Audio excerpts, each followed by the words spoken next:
श्री गुरुवे नमः। ओम शांति शांति शांति। ओम। प्रणाम भगवान। वेदांत दीपिका परमहंस स्वामी श्री योगानंद जी महाराज, जिनको आलू वाले बाबा भी कहते हैं भगवान। और हमारा जो 24वां टॉपिक है ज्ञानी जन्म रहित कैसे, को आगे कंटिन्यू करते हुए प्रश्न है भगवान, बिना कर्म कोई शरीरधारी नहीं रह सकता, कर्म फल दिए बिना नहीं रहता। ज्ञानी भी कर्म करता है तो कर्म का फल भोगने के लिए उसको जन्म धारण करना पड़ेगा। जन्म धारण करके कर्म करेगा तो ज्ञानी जन्म रहित कैसे हो सकता है। तो स्वामी जी ने जो है वो बड़े ही सुंदर दृष्टांत से शांतिलाल और भूला राम का दृष्टांत दिया, जिनको 14 वर्ष की सज़ा हुई थी। तो शांतिलाल ने कैसे बड़ी ही विनम्रता से उसको 14 साल को काट के और अपनी जो सज़ा है उसको कम भी करवा लिया 1 साल, और अपने घर को लौट गया। और जो भूला राम है वो जो है वो भूलें करता रहता है और इस संसार रूपी जेल खाने में पड़ा रहता है और आगे भी करता ही रहता है। तो ये यहाँ पे जो शांतिलाल है उसको उपमा दी ज्ञानी की, और जो भूला राम है उसको उपमा दी अज्ञानी की। तो कि अनेक जन्म जन्मांतरों तक वो उसकी सज़ा पूर्ण नहीं होती, इसकी भूला राम की, अज्ञानी की। तो अब आगे एक दृष्टांत और दे रहे हैं भगवान कि एक बड़े शहर में एक अति विद्वान श्रीमान साहूकार रहता था। वह कंजूस था और उसकी स्थिति के अनुसार खर्च करने वाला ना था। अपनी स्थिति के अनुसार वह कंजूस था और अपनी स्थिति के अनुसार खर्च करने वाला ना था। पैसे को ही परमेश्वर समझता था, रात दिन उसकी ही उपासना किया करता था। ऐसा होने पर भी वह अत्यंत लोभी न था, किंतु चतुर था और समय पर कुछ खर्च करने की आवश्यकता होती तो करता भी था। लोगों में और सरकार दरबार में उसकी प्रतिष्ठा थी। वह बहुत बड़े मकान में रहता था। उसके मकान के सामने एक मोची रहता था। मोची का घर किराए का न था, उसके बाबा ने बनाया था। अब वह कुछ टूट गया था तो भी रहने योग्य था। मोची के घर में मोची और उसकी बीवी पत्नी और एक लड़का था। मोची सीधा था और एक जोड़ी जूता रोज बनाता था और 1.5 रुपये में बेच देता था। एक जोड़ी जूते में 8 आने का चमड़ा लगता था, इसलिए मजदूरी का 1 रुपये मिल जाता था। शाम को 1 रुपया लेकर वह बाजार में जाता और मिठाई पूरी आदि खाने का सामान ले आता था। तीनों मिलकर खा लेते थे। जब से मोची ने काम आरंभ किया था तब से उसकी यह दिनचर्या थी। स्त्री भी संतोषी थी। मोची के पास कभी 5 रुपये जमा ना हुए थे। वह जमा करने का प्रयत्न भी नहीं करता था। रोज कमाता, रोज खा लेता। जैसे और लोग अनेक प्रकार के झगड़ों में पड़ा करते हैं, वैसे वह नहीं पड़ता था। जैसे बने वैसे ही अपने फटे पुराने कपड़ों में ही जूता सीने का काम किया करता था। गर्मी के दिनों में छत पर बैठकर तीनों भोजन किया करते थे और साहूकार के मकान की पहली मंजिल के किवाड़ों में से भोजन करते हुए दिखाई देते थे। साहूकार धनाढ्य होकर भी खाने पीने में कंजूस था। सस्ती भाजी ढूंढ कर ले आता, उसकी तरकारी कभी कभी करवा लेता, नहीं तो प्रतिदिन दाल रोटी भोजन किया करता था। त्योहार के दिन भी दाल रोटी ही बनाई जाती थी। किसी बहुत बड़े त्योहार को वर्ष में 1 आध दिन उसके घर वालों को मिष्ठान की मिठाई खाने को मिलती थी। साहूकार की दूसरी बार ब्याही हुई स्त्री मोची मोचन को भोजन करते हुए देखकर आश्चर्य करने लगी। मोची के पास कितना धन होगा, आज कोई त्योहार नहीं है, घर भर मिठाई खा रहा है।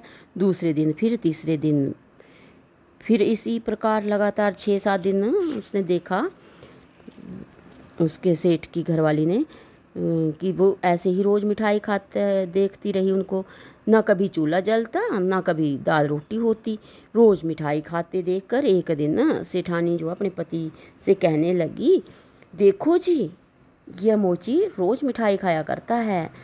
क्या यह तुमसे भी विशेष धनवान है?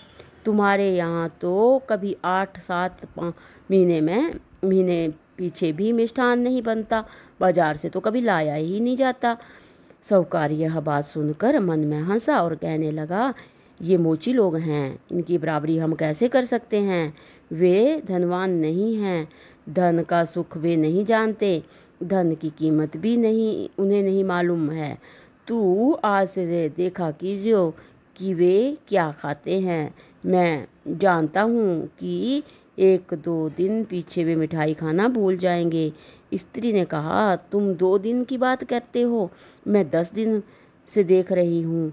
साहूकार ने कहा, तू सच कहती है, परंतु अब देखियो, मन में मोची को मिठाई खाना भुला देना चाहिए, नहीं तो वो मन में ऐसे सोचता है कि भाई इसको मोची को जो है वो मिठाई खाना भुला देना चाहिए, नहीं तो मिठाई की चाट मेरे घर में घुस जाएगी और सैकड़ों रुपए, हजारों रुपए जो है प्रति वर्ष नाश करेगी। यह विचार कर साहूकार दूसरे दिन सवेरे मोची के पास गया और मोची से कहने लगा, भक्त जी मेरा जूता बना दो।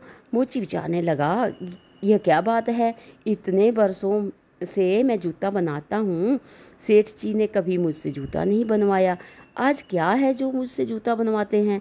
कुछ बात उसकी समझ में ना आई, परंतु उसके पैर का नाप ले लिया और 8 आने चमड़े के लेकर कहा, सेठ जी शाम को 5 बजे जूता बन जाएंगे, 1 रुपया और देकर जूते ले जाना। मोची ने जूते बना लिए। शाम को 5 बजे साहूकार जूते लेने गया। मोची ने जूते पहना दिए। सेठ ने कहा, रहदास जी जूता कुछ कड़ा है, कुछ ठीक से बढ़ा दो। मोची जूता लेकर घर आया और लकड़ी की डॉट भरकर बढ़ाने लगा। मोची के जाने के पीछे सेठ जी ने 2 रुपये जेब से निकाल कर उसके बैठने के चमड़े के नीचे रख दिए। जब मोची घर से लौट कर आया तो सेठ जी जूते पहनकर और 1 रुपया देकर चले गए। मोची बाजार जाने के लिए चमड़ा उठाने लगा तो 2 रुपये दिखाई पड़े।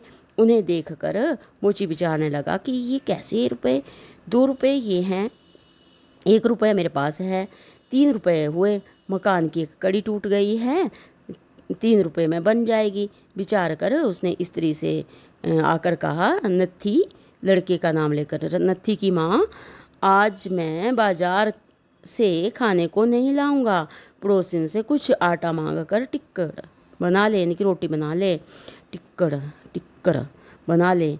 तो स्त्री ने कहा कि नहीं, तो स्त्री ने ऐसा ही किया और कुछ दिन छत पर बैठकर टिक्कड़ खाने लगे।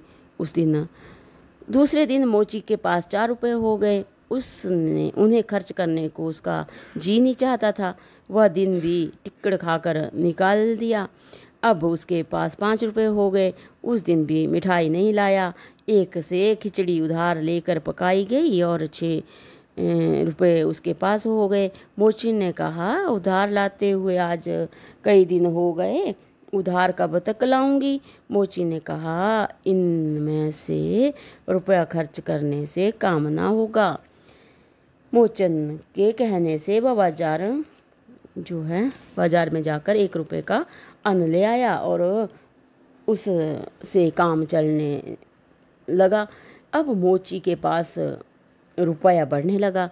जब 10 रुपये हो गए तो उसने विचार किया कि एक कान की बाली बन जाए तो अच्छा है। बाली ना बनी, थोड़े दिन में 20 रुपये जमा हो गए। तब 25 रुपये की इच्छा हुई।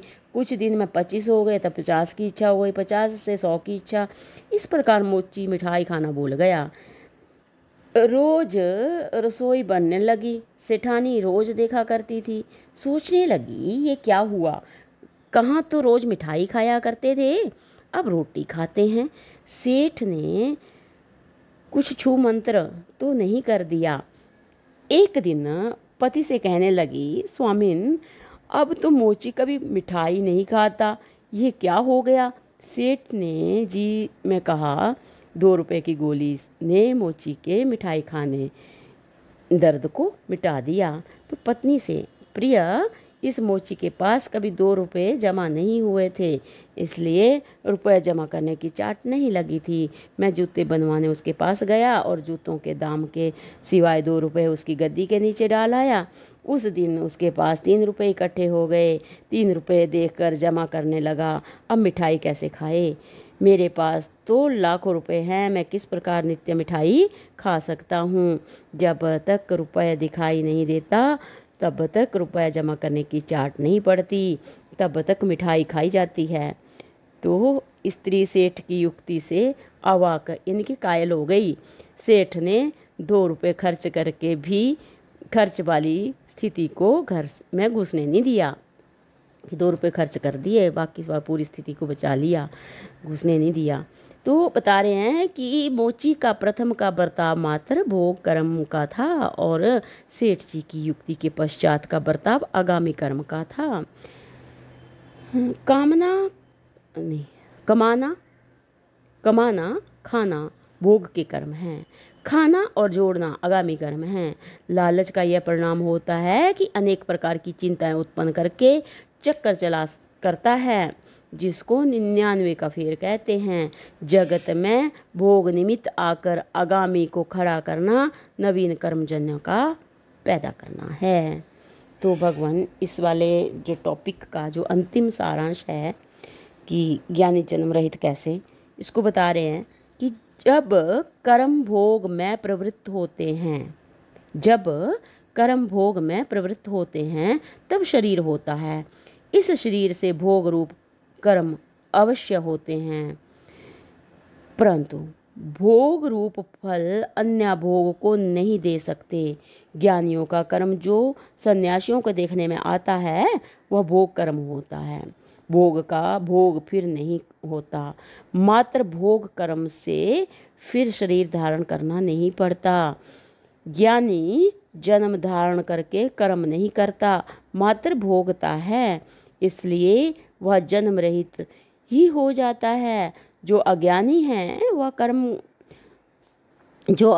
है वह भोग कर्म के साथ आसक्ति से नए आगामी कर्म उत्पन्न करता है और ज्ञान न होने से पूर्व संचित भी बना रहता है, इसलिए उसको जन्म धारण करना पड़ता है। चक्कर की निवृत्ति ज्ञान बिना कभी नहीं होती। ज्ञान बिना भोग कर्म के साथ आगामी कर्म का ना बनना भी बन सकता है, जैसा कि ऊपर के दृष्टांत से समझाया गया है। ज्ञान बिना भोग कर्म के साथ आगामी कर्म का ना बनना भी बन सकता है, जैसे कि ऊपर के दृष्टांत में समझाया गया है।